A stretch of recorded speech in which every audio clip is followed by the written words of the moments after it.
Bismillahirrahmanirrahim. Assalamualaikum warahmatullahi wabarakatuh. Dengan keterbatasannya waktu sehingga kita sempat jeda beberapa saat yang seharusnya selalu update ya. Ini menjadi out of date. Ya, baru sekarang kita bisa ketemu lagi ya, bikin video di tajuk yang aku kasih. Tajuk besarnya itu politik embongan. Nanti playlistnya bisa lihat sana, politik embongan gitu ya. Oke. Karena ini sudah bisa dibilang tidak update ya, out of date, tentunya kita sudah sama-sama tahu ya bagaimana gonjang-ganjing dunia perpolitikan kita ya. Dan itu sebetulnya awalnya sudah menjadi berita utama di berita online ya, dan sudah menjadi pembicaraan di warung-warung kopi di tingkat grassroots. Cuman karena berita Netflix tentang sianida juga begitu gencar, akhirnya tergeser itu ya. Kalau kita lihat kan justru sianidanya yang cenderung lebih terdepan daripada berita politik tentang sosok ya, kita sebut saja SYL ya, yang sudah tersangka sebagai koruptor ya. Sebagai koruptor karena mengkorupsi, nggak tahu berapa jumlah korupsiannya, lagi dihitung mungkin ya sama KPK. Aku mau bicara awal dulu keluarga SYL ya. Seperti aku bilang tadi, awal-awal tahun 2000-an ya, mungkin 2007 sampai 2010-an lah atau lebih. Dulu sering perjalanan dakwah ke Makassar ya, karena di sana kita juga punya lahan dakwah. Kita masuk sampai ke daerah Barong Bulo sana. Waduh, kalau siang itu panasnya minta ampun, kalau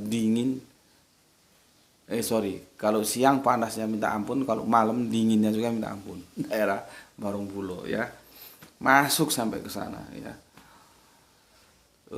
Aku lihat di lapangan pada waktu itu SYL masih jadi gubernur ya, dan foto-fotonya itu, kalau sekarang foto yang itu tersebar sampai ke pelosok ya, karena dia gubernur ya, tentunya kan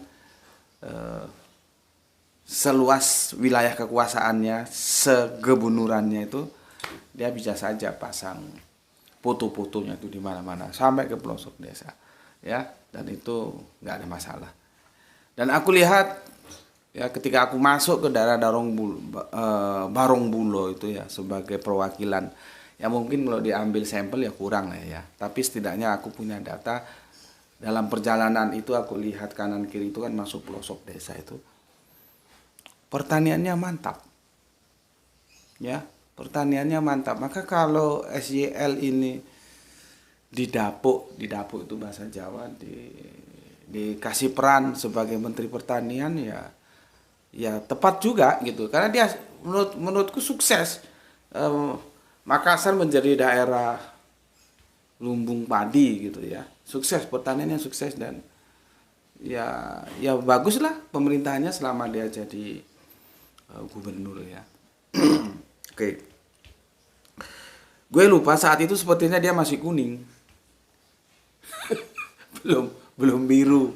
Kan sebetulnya SYL sama Palo ini kan bukan orang baru kan. Mereka sudah kenal sejak zaman di kuning dulu kan. Kemudian Palo bikin biru, terus gabung di biru. Jadi sebetulnya mereka sudah berkawan lama itu. Ya. Oke. Yang aku mau diskusikan sama kalian semua, kenapa bisa begitu ya, gitu ya, khususnya keluarga Limpo ya. Keluarga Limpo, dari berita kita bisa tahu dua adiknya itu, satu cewek satu cowok, itu sudah mendapat gelar ya, koruptor ya, karena hukumannya juga sudah dijalanin kan, kalau kita lihat. Jadi koruptor dua adiknya ya, padahal Bapak Yassin Limpo itu seorang tokoh perjuangan bangsa ini. Coba, anaknya begitu apa enggak menangis gitu ya. Orang tua kan sedih jadinya sebagai pejuang ya untuk membawa Indonesia menjadi lebih maju ya, berani bersaing dengan bangsa-bangsa lain. Ternyata anaknya begitu. Gara itu tolong diginiin itu supaya hidup. Ya. Jadi nanti kita tunggu ini. Kita tunggu apakah ini kan prosesnya masih panjang ini. Apakah nanti Syahrul Yassin Limpo ini resmi sebagai apa ya? Koruptor, berarti kalau resmi sebagai ngomongnya nggak enak. Resmi sebagai koruptor. Ya, diputuskan melalui sidang tentunya ya sebagai koruptor dan sudah dijatuhi vonis berapa tahun itu nggak tahu lah, nanti urusan mereka. Berarti kan tiga putra almarhum, semoga Gusti Allah Agung merahmati tidur pandangnya. Keluarga Pak Yassin Limpo 3 anaknya jadi koruptor. Yang 2 sudah, tinggal 1 ini kita lihat. Jadi kalau kita bertanya, what happened? Ada apa? Seorang anak pejuang bisa menjadi koruptor. Bapaknya memperjuangkan negeri ini untuk lebih maju, anaknya justru merusak negeri ini. Kan jadi nggak benar apa yang dikatakan pepatah apa itu, bahwa pohon apel tidak jauh jatuh dari pohonnya. Ya kalau pohon apel, kalau pohon kelapa, buahnya jatuh di pinggir pantai terus ke bawah ombak kan, atau di pinggir kali kan banyak pohon kelapa itu jatuh, terus jatuhnya masuk ke kali hanyut sudah. Ya, yang kita menjadi tanda tanya, ada apa ya? Mereka juga bukan keluarga yang kelompoknya besok apa makan gitu loh. Kalau besok apa makan itu ya bisa makan bisa enggak. Tapi mereka itu kelompok dari yang besok makan apa. Nah, jadi yang dimakan tuh jelas ada, tinggal apa. Mau coto Makassar, mau kondro, mau palu basah, mau apa yang lain kayak sudah tersedia gitu loh. Terus kok sampai melakukan hal-hal yang tidak terpuji. Itu kan kita miris menjadi sebuah pertanyaan, ada apa? Apa yang salah gitu loh. Ya. Beliaunya Pak Syahrulnya ketika jadi gubernur sukses. Ya. Terus apa lagi gitu ya? Kan kalau gue renungin pendidikan agama mungkin. Masa sih nggak dikasih pendidikan agama dulu sama Pak Yassin Limpo-nya? Mana halal, mana haram gitu. Sepertinya enggak lah ya. Kita tahu keberagamaan ya, nilai-nilai Islam daerah Makassar itu cukup kuat. Gue bilang begitu karena gue kalau ke sana itu biasanya 1 pekan gitu. Kita kan dakwah masuk ke daerah-daerah itu cukup bagus. Ya bahkan ada istilah kalau Aceh itu serambi Mekah gitu ya. Dulu pernah istilah Makassar itu serambi Madinah atau gimana gitu. Dulu sempat digaungkan gitu. Ya, artinya kalau kita lihat dari situ mestinya ya SYL ini bersama 2 adiknya dan ya 1 keluarga ya mestinya mendapatkan pendidikan agama. cuman miris ya, seorang bapak yang itu tokoh perjuangan negeri ini ya, yang kerangka berpikirnya selalu berusaha bagaimana supaya negeri ini lebih maju. 2 anaknya, kalau 2 kan sudah resmi tuh menjadi koruptor. Ya nanti kita tunggu ya Syahrul ini. Kalau dia ternyata selesai persidangan dan divonis menjadi koruptor dan dihukum berapa tahun, berarti 3. Coba. Aduh. Ya. Bukan hanya 1, 3. Apakah ngelus dada ini? Seorang bapak pahlawan terus punya anak kok jadi begitu. Apa yang salah? Aku tuh berpikir-pikir sampai lama ini Di mana letak kesalahannya gitu loh. Apakah karena godaan dunia itu mungkin lebih kuat, tapi kalau agamanya itu sudah kuat, godaan mau seperti apapun nggak ada masalah kan, tetap aja bisa dihadapi ya. Terus apakah kehidupannya memaksa mereka untuk jadi koruptor? Enggak juga. Mereka bukan kelompok proletar. Mereka adalah dalam habitat kehidupan yang borjuis, artinya nggak kekurangan lah. Tapi masih masih mengkorupsi juga kan, memprihatinkan. Ini kalau ada pakar-pakar ya mereka yang apa ya, yang biasa diskusi dalam lintas budaya gitu ya. Ada apa sih ya? Kan sebetulnya begini, aku menggunakan keluarga Limpo itu kan sebagai contoh saja. Artinya ini sebetulnya untuk kita semua. Ya, sebetulnya ada apa sih kok di negeri kita ini yang namanya korupsi itu nggak bisa di stop gitu loh. Ya, ada apa? Negara kita memang bukan negara agama, tapi kan kita orang yang punya agama.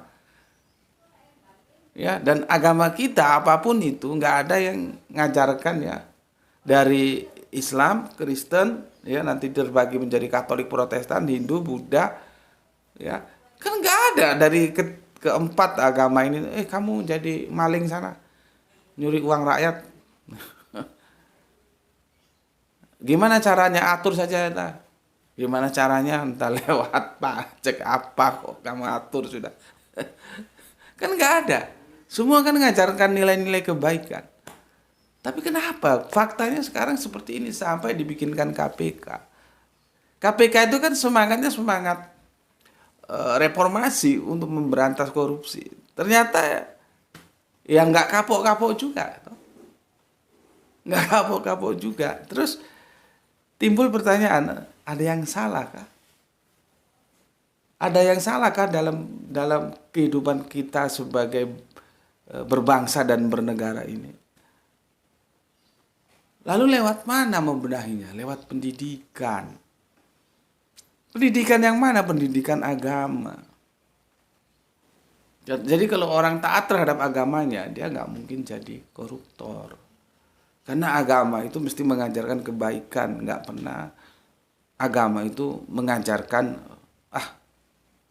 maling aja kamu sana, kan nggak pernah. Ya, sehingga kalau dapat ujian, ya itu dia menjadi imun, menjadi tangguh. Gitu. Kalau kita ambil contoh keluarga Yassin Limpo itu, kok dibilang kurang ya nggak bisa. Orang banyak duitnya, ya apalagi Syahrul di rumahnya aja itu berapa? 30 M cash itu loh. Sementara kita cari serupiah 2 rupiah aja harus jungkir balik. Ya itu 30 M ya kata berita. Kan berarti kan bukan orang susah.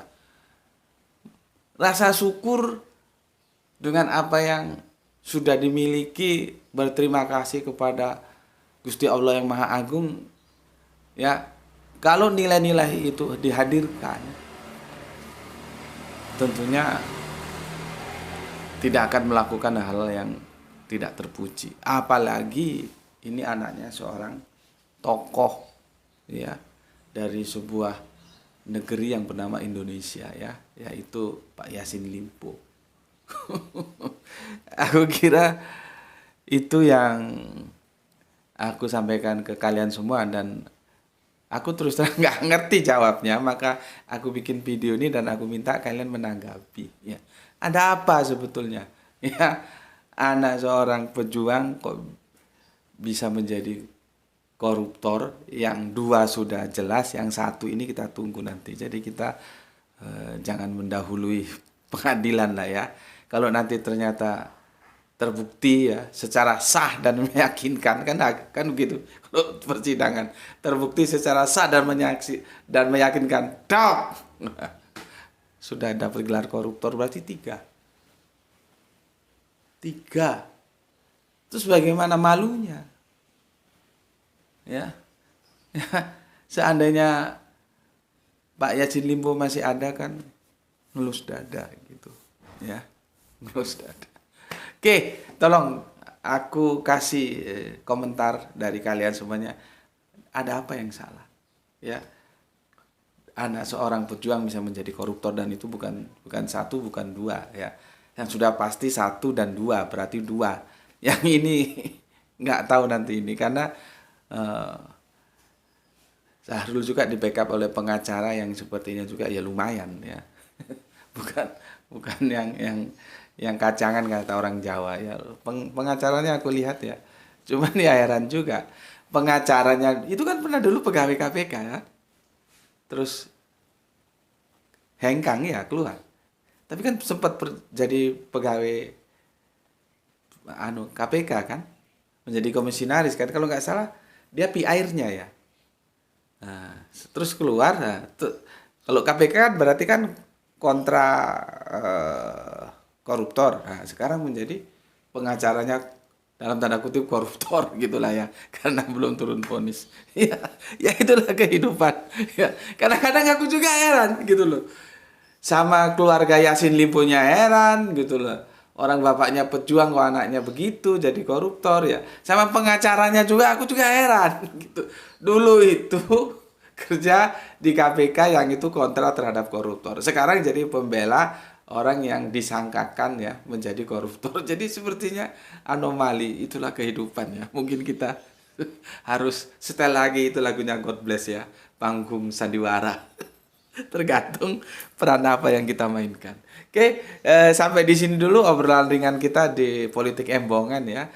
Seperti tadi yang aku bilang, kita menggunakan apa yang sedang dialami oleh Syahrul Yassin Limpo yang notabene yaitu keluarga Yassin Limpo itu sebagai anu aja, sebagai eh, kita mawas diri. Artinya sebetulnya ini untuk kita semua. Itu sebagai entry point saja apa yang sedang dialami oleh keluarga Yassin Limpo. Ya, untuk kita semua itu untuk mawas diri. Kenapa kok korupsi ini kok begitu sulit? Kalaupun nggak diberhentikan, direm lah. Remnya jangan blong. Kalau remnya blong ya bablas terus itu korupsinya ya. Ada apa sebetulnya gitu? Ya, tolong kalian tuliskan pendapat kalian ya menjadi diskusi kita bersama untuk kemajuan negeri kita ya Indonesia. Semoga bisa menjadi lebih baik dan lebih baik lagi.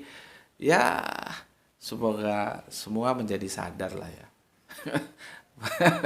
Bahwa koruptor itu ya menjijikkan gitu. Oke, sampai di sini dulu, sampai ketemu lagi ya dalam eh, rubrik kita yaitu politik embongan. Terima kasih. Assalamualaikum warahmatullahi wabarakatuh.